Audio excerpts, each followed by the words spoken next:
morning, class. Today I want to show you how to use a grid map. A grid map helps us locate places on a map. For example, on here we have my place.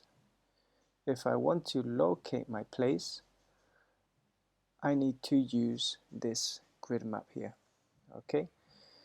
So if you look on the top, you have some letters, and if you look at the bottom, you also have some letters.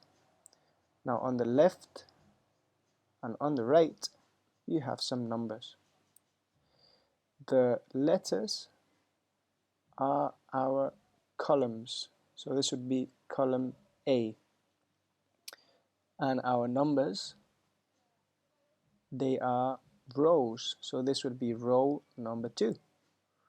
Okay, now how will we find my place? Well, it's very simple.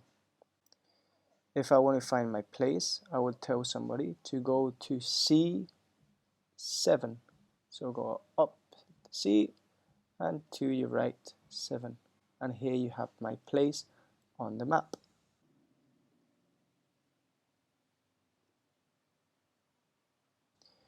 Now you can do the same thing we did here with any place around the map.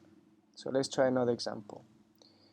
This man here is asking us to find E8, the campsite. So let's go to E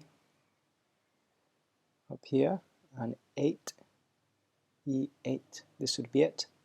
You click it. Well done.